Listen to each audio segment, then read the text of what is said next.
राधिका, अज्य आणि वसुधा हळूहळू एकमेकांच्या जीवनात सुरक्षित आणि आनंदाचा अनुभव घेऊ लागले. प्रत्येकाच्या छोट्या छोट्या प्रयत्नांना आता महत्त्व मिळालं. जेवण तयार करताना, घराची साफसफाई करताना, अगदी अंगणात थोडं फूल लावताना त्यांनी एकमेकांच्या आनंदात भाग घेतला. राधिकाला आता लक्षात येत होतं की प्रेम म्हणजे फक्त भावना नव्हे तर ते एकमेकांच्या जीवनात सावरण्याची आणि मदत करण्याची तयारी आहे. अजयनेही घरातल्या प्रत्येक कामात आपला सहभाग वाढवला, छोट्या छोट्या क्षणातही राधिकाला मदत केली.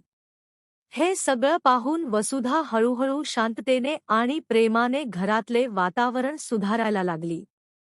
या दरम्यान घरात नवे नियम आणि सवयी ठरवल्या गेल्या. प्रत्येकजण एकमेकांच्या भावना जाणून घेत होता आणि गैरसमज होऊच नाही याची काळजी घेतली जात होती. 6वा भाग.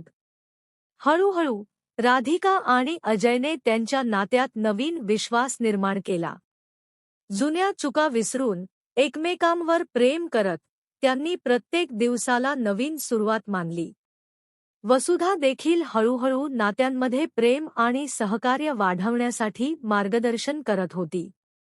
घरात आनंदाचे छोटे छोटे क्षण भरू लागले. एकत्र जेवण करणे, गप्पा मारणे, लहान खेळ किंवा अंगणात फुल लावणे. प्रत्येक दिवस आता प्रेमाने आणि हसतमुख वातावरणाने भरला होता. राधिका आणि अजयने ठरवले की जीवनात आलेल्या गैरसमजांचा भार मागे ठेवून एकमेकांमध्ये विश्वास आणि प्रेम वाढवण्यावर भर द्यायचा.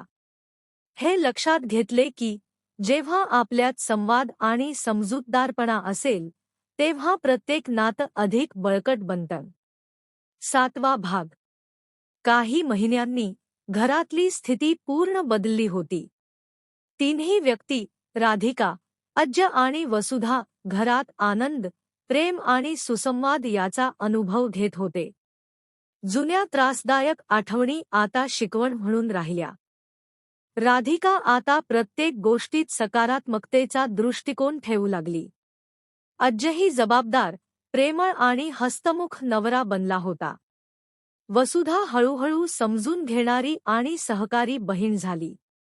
घरात हसू, आनंद आणि प्रेमाचे छोटे छोटे क्षण कायम राहू लागले. शेवटी या अनुभवातून त्यांना हे समजलं की प्रत्येक नात्यात प्रेम, माफी, संवाद आणि समजूतदारपणा असावा लागतो.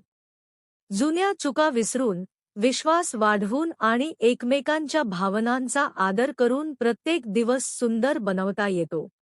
या घरात आता प्रत्येक क्षण प्रेमाने, आनंदाने भूत करणारे ठरले.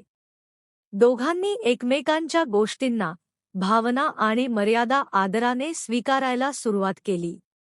दिवस ओघात घरात हसू आणि प्रेमाचे छोटे छोटे क्षण भरू लागले. जेवण करताना, खेळताना, अगदी साध्या गप्पांमध्येही त्यांनी आनंद शोधला.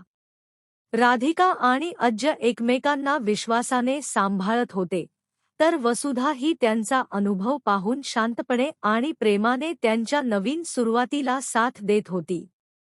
त्यामुळे जुन्या गैरसमजांचा भार मागे पडला आणि सर्वांनी आपुलकी, प्रेम आणि आनंद यावर भर दिला. एकमेकांसाठी वेळ काढणे, एकमेकांशी संवाद ठेवणे आणि माफी मागणे हे नात्यांना अधिक बळकट बनवणारे ठरले. शेवटी राधिका, अज्य आणि वसुधा यांनी घरात एक नवा, सकारात्मक आणि सुरक्षित सूर निर्माण केला. जुन्या चुका विसरून, विश्वास वाढवून, प्रेमाच्या माध्यमातून त्यांनी एकमेकांसोबत नवा दिवस आणि नवे आयुष्य सुरू केले.